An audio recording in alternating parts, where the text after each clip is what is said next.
ये कहानी है परी की, जिसके माता पिता ने शुरू से उसकी परवरिश एक परी की तरह की थी। परी ने कभी ना तो गरीबी देखी थी और ना ही गर्मी। इसीलिए जब उसकी शादी होती है तो शादी के बाद उसके माता पिता दहेज में उसे एसी देते हैं, जिससे परी कभी बंद ही नहीं होने देती। ऐसे ही एक दिन परी की सास तारा परी से कहती है, बहू, जब से तू इस घर में आई है तब से इस घर का एसी 1 मिनट के लिए बंद नहीं हुआ। अरे थोड़ी देर के लिए एसी बंद कर दे बेटा। चलने दीजिए ना माँ जी एसी, मुझे एसी में रहना पसंद है, गर्मी मुझसे बर्दाश्त ही नहीं होती। अरे पर बहू, तेरे रूम के साथ साथ पूरा घर ठंडा हो रखा है। कहाँ ठंडा है माँ जी, सब नॉर्मल तो है। तुझे कुछ बोलने का मतलब कि भैंस के आगे बीन बजाना। तुझे जो करना है कर।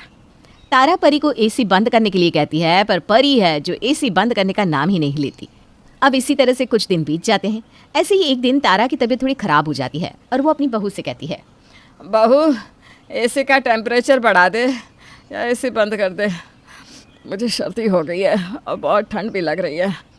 माँ जी, तबीयत आपकी खराब है, मेरी थोड़ी ना, और आपकी वजह से मैं क्यों गर्मी बर्दाश्त करूँ?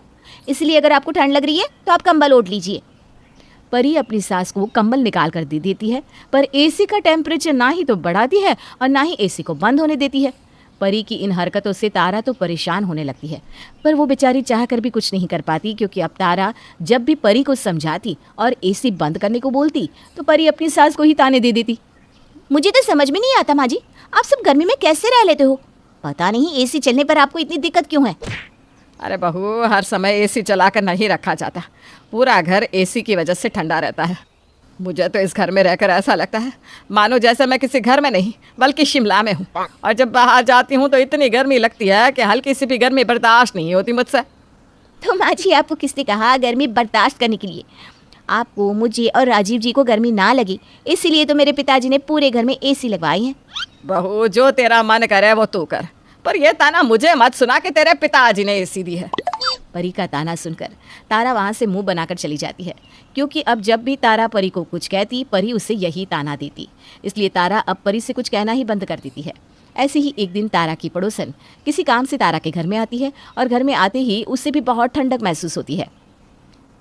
अरे वाह तारा बहन, तेरा घर कितना ठंडा है। तेरे घर में आकर तो ऐसा लग रहा है कि जैसे मैं किसी बर्फ की वादियों में आ गई हूँ। क्यों आंटी जी, अच्छे लग रहा है ना? और ठंडक तो महसूस होगी ही ना, आखिर हमारे पूरे घर में एसी जो है, और हमारे घर की एसी हर समय चालू रहते हैं ताकि किसी को गर्मी ना लगे। वो तो ठीक है बहू, पर मुझे समझ में नहीं आता तुम सब इतने ठंड में कैसे रह लेते हो। मुझे तो आए तेरे घर में अभी 5 मिनट भी नहीं हुए और देखो मुझे तो ठंड भी लगने लगी। बहन, अगर हमारे घर में किसी को ठंड लगती है तो रजाई ओढ़ लेता है, पर एसी बंद नहीं होती। क्यों बहू, सही कहा ना मैंने? वाह परी बहू, तेरी तो मौज है, तुझे ठंडा ससुराल जो मिल गया। अच्छा चलती हूँ मैं, ज़्यादा देर रुक नहीं पाऊँगी। तारा की पड़ोसन तारा के घर में ज़्यादा देर रुक नहीं पाती और बिना बात किए ही वहाँ से चली जाती है। इसी तरह से कुछ दिन बीत जाते हैं और एक दिन तारा के घर का बिजली का बिल आता है और बिल देखकर तारा के तो होश ही उड़ जाते हैं। वो अपनी बहू से कहती है, 10,000 का बिल? अरे आज तक मेरा बिल कभी 2,000 से ऊपर नहीं गया और इस महीने 10,000? माँ जी, अब घर में एसी भी तो चल रही है ना, एसी बिल खींचता है और 10,000 कोई ज़्यादा बिल नहीं है। क्या कहा तूने? 10,000 ज़्यादा बिल नहीं है? अरे बहू, तेरे लिए 10,000 बिल भरना मामूली बात है, मेरे लिए नहीं। इसलिए अब से एसी नहीं चलेगी। माँ जी, एसी बंद नहीं होगी, भले ही 1 लाख का बिल क्यों ना आ जाए। अरे बहू, हर समय एसी चालू रखना अच्छी बात नहीं, और बहुत जल्द सर्दियों का मौसम भी आ रहा है। क्या सर्दी के मौसम में भी तू एसी चला कर रखेगी? तेरी वजह से इस गर्मी में भी हम सबको रजाई ओढ़नी पड़ती है। कोई भी घर में आता है तो वो भी ज़्यादा देर रुक नहीं पाता और ठंड के मारे भाग जाता है। अब तो सब मेरे घर को तेरा ठंडा ससुराल कहकर बुलाने लगे हैं। तारा हमेशा की तरह परी को समझाने की कोशिश करती है, पर परी अपनी सास की एक नहीं सुनती और मुंह बनाकर वहाँ से चली जाती है। इसी तरह से कुछ दिन बीत जाते हैं और एक दिन अचानक से लाइट चली जाती है। अरे ये लाइट कैसे चली गई? माँ जी, आपने कुछ किया है क्या? बहू, इतने दिनों तक तो मैं कुछ नहीं कर सकी, आज क्या कर पाऊंगी? और वैसे भी लाइट काट कर मुझे क्या मिलेगा? उफ़ो, ये लाइट क्यों चली गई? कितनी गर्मी लग रही है। माँ जी, ज़रा पता तो करना लाइट कब तक आएगी। यह सब मुझे नहीं आता, रंजित को बोल, वो पता करके बता देगा। बेचारी परी का गर्मी से बुरा हाल हो रहा होता है। अभी तक लाइट को गए 5 मिनट भी नहीं हुए थे कि परी रंजीत को फ़ोन कर देती है। रंजीत, मुझे बहुत गर्मी लग रही है। मेरे माता पिता ने बड़े नाजुक से मुझे पाला है। तुम जल्दी से पता करो ना कि आखिर लाइट कब तक आएगी। परी, अभी लाइट को गए 5 मिनट हुए हैं।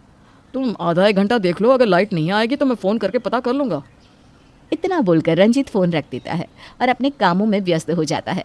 वहीं दूसरी ओर लाइट को गए हुए आधे घंटे से भी ऊपर हो चुका था, पर अब तक लाइट नहीं आई थी, जिस वजह से परी का गर्मी के मारे बुरा हाल हो रहा था।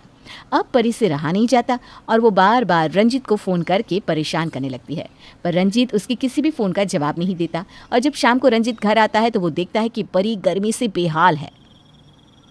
ये क्या, अभी तक लाइट नहीं आई? और परी, तुम तो गर्मी से बेहाल हो।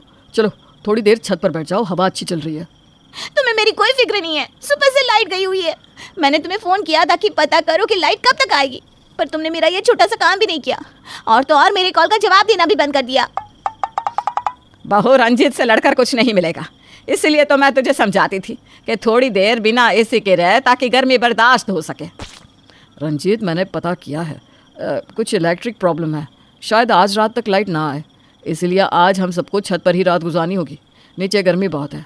अब गुस्सा थूक दो और छत पर चलो। इतना बोलकर रंजीत परी को शांत करके छत पर ले जाता है। छत पर जाने के बाद जब परी को ठंडी हवा लगती है तो उसे शांति मिलती है और उसे एहसास हो जाता है कि हर समय ठंडे में रहना ठीक नहीं। जिसके बाद अगली सुबह लाइट आ जाती है और उसके साथ साथ परी को थोड़ी सी सद्बुद्धि भी।